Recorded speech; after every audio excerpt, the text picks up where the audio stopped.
All right, everybody. Last week of distance learning. I don't know if you heard the announcement by the governor last week, but it had me kind of like.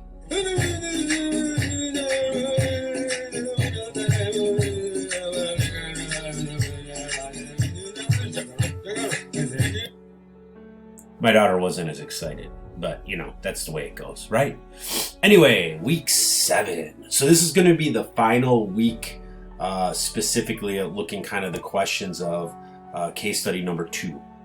And what we're basically going to look at is kind of the mobilization effort to overcome apartheid in South Africa. Very different outcome.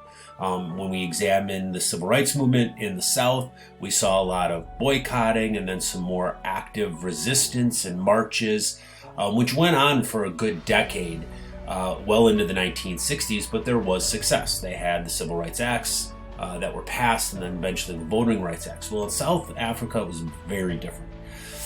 So you're going to start off by looking at the Division of Native Affairs. And basically, this is kind of an interesting comparison, is because while the United States used their federal government to go in and change some of the segregation issues in the South, which didn't, many of you have an impact on a lot of the northern cities and some of the places where segregation was a little less black and white, to say.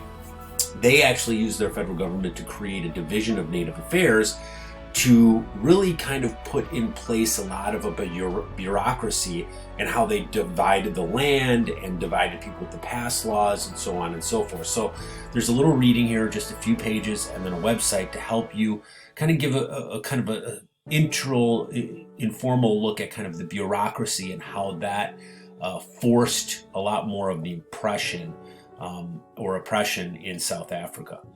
All right, and then that's going to be followed with the reading of the chapter.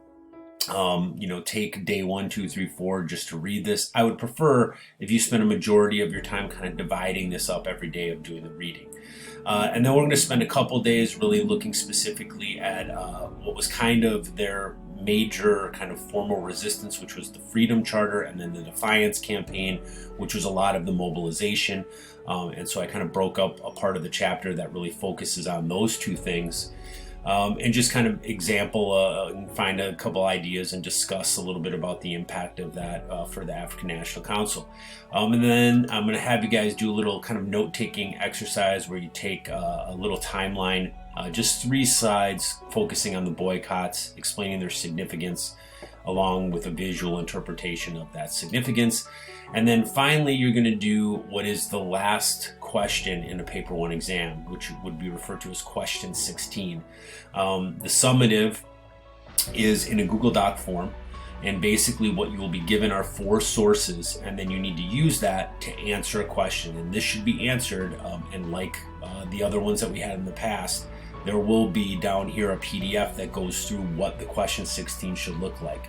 I'm not going to get into too much detail about it, but basically it's just like a 3 to 4 paragraph essay. You need to have a thesis, use the sources to explain that thesis.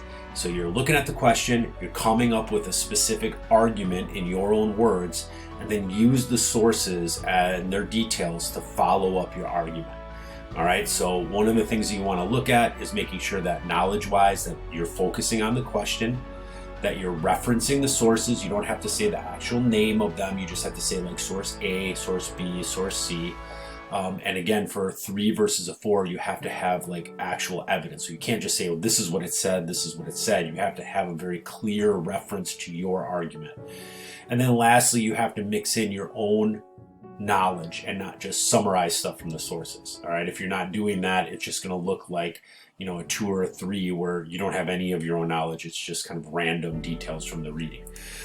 There are some people, and this is really where that question 15, the comparison contrast, comes from, because there were a lot of people who did well because they had a running comparison kind of saying this is why they were similar.